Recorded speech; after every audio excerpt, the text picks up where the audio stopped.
Shivaya. I am Anya Mittal from class 5th Rohini. Today I am going to speak about light. Wait, can you see me? No? Let me turn on the light. Today's topic is light. Today we are going to learn how light is important to see things around us.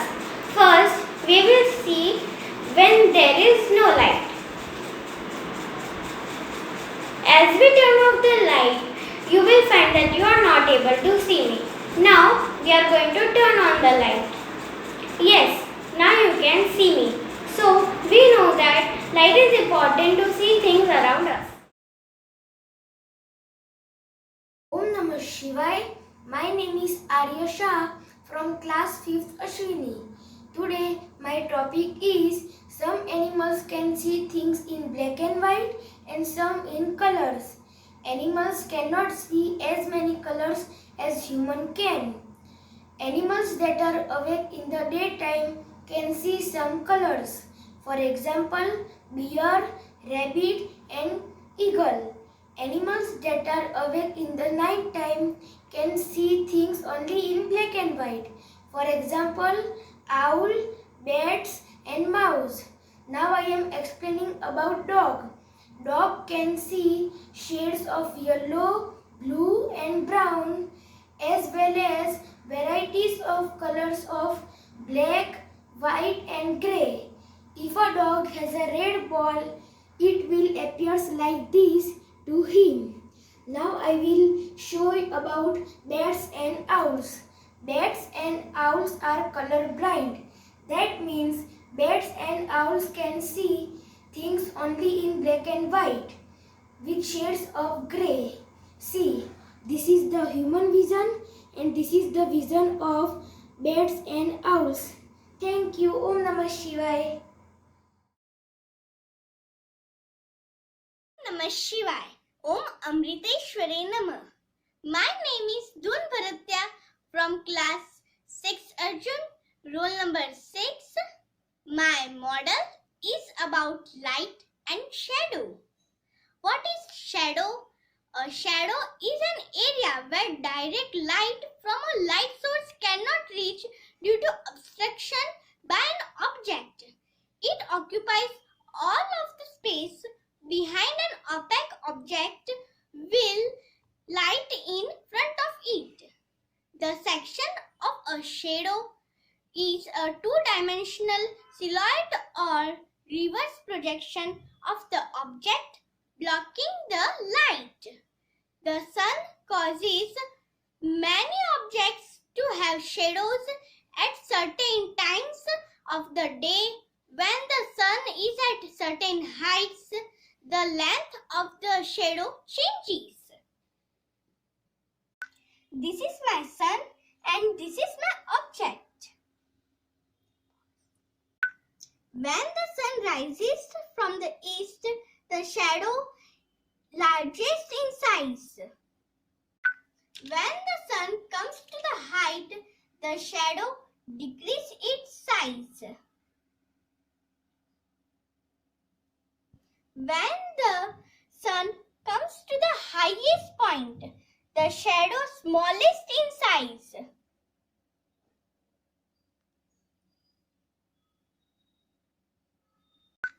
When the sun sets to the west side, the shadow largest in size. That you can see in my model. By this method, we can calculate time universally. Thank you. Om Namah Shivaya.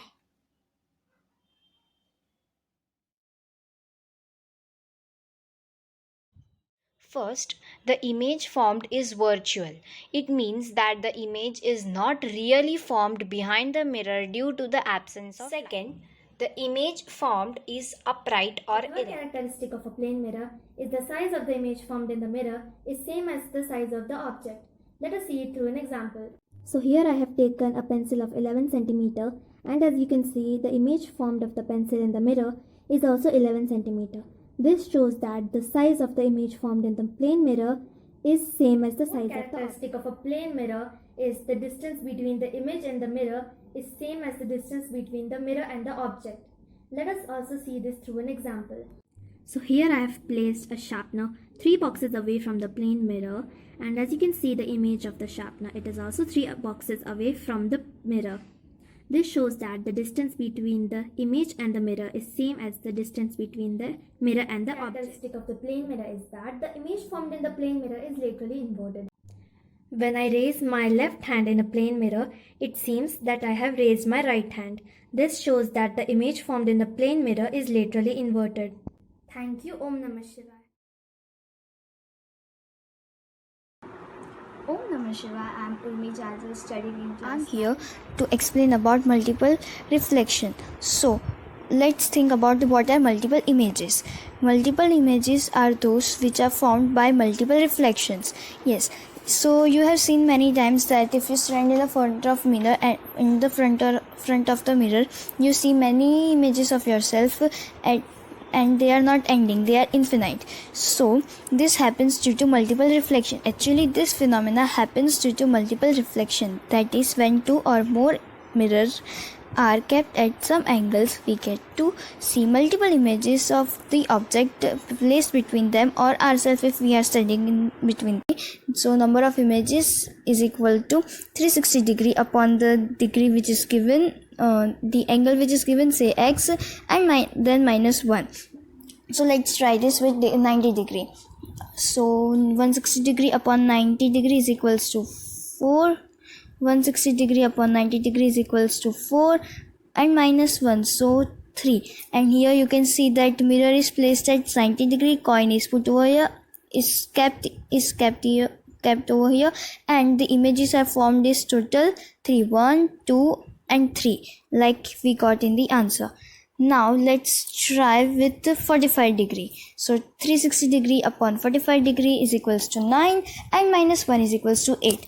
And here again you can see on the picture that we got 8 images, 1, 2, 3, 4, 5, 6, 7 and 8, and this is the object.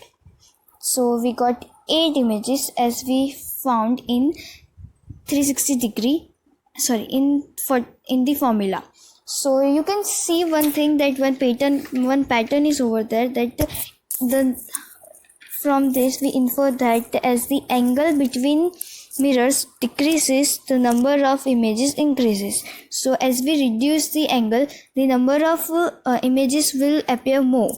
As we see in 90 degree, we found that we got 3 images, and in 45 degree we got 8 images, right? So now, do you know what would be the angle between 2 mirrors when infinite images are formed, as we seen in the first image and over here too? Yeah. This happens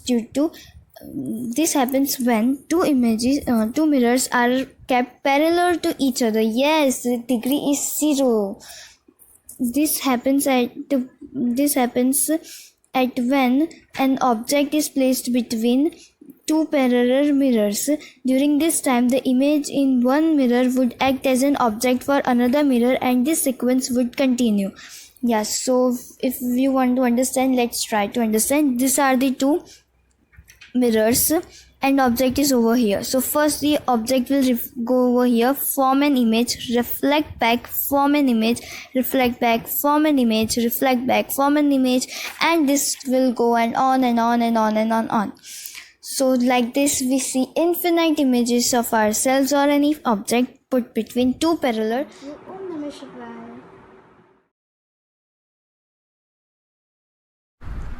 Om Namah Shivaya. Refraction, a very underrated term. The ones who study physics learns it, but not others. So let us explore refraction more. We won't directly jump into heavy concepts. In physics, refraction is a change in direction of a wave passing from one medium to another, or from a gradual change in medium. So here on your screen you can see an image which explains just that. If you have noticed, when the light is made to fall on this rectangular glass slab, it tends to change its path. I mean, it doesn't travel in a straight line anymore, isn't it? Why is it so? Oh, one more catch. When the light comes out of the glass slab, it comes back to its original path. That is suspicious. To know more about this, you will have to learn laws of refraction. There are two major laws. First, the incident rate, refracted rate, and the normal at the point of incidence all lie on the same plane. Simple. Considering we are talking about a 3D world, all will lie on the same plane. But how? So, if I were to draw all this on a paper, it would be on the paper and not outside it. Second law is also known as Snell's law. It is the relation between the incident and refracted angle and the refractive indices of the medium. But what is a refractive index? It is the extent to which the refractive medium increases or decreases the speed of light. Mathematically, it's the speed of light in the incident medium divided by speed of light in the refractive medium. Coming back to the Snell's law, mathematically, sine of angle I divided by sine of angle R is equal to refractive index of medium 2 with respect to angle 1. Now let us take some examples. First, pencil and water. It seems that the pencil is broken, but as a matter of fact, we know it's not. Second, humans standing in a swimming pool. Here, it seems the humans are magically broken into two pieces. But can that happen? Of course no. So, refraction is nothing but a thing which create a phenomena which create illusions. So, with that, I Dharmaya Patel from 10th Vishwakarma am concluding. Thank you. Om Namah Shivaya.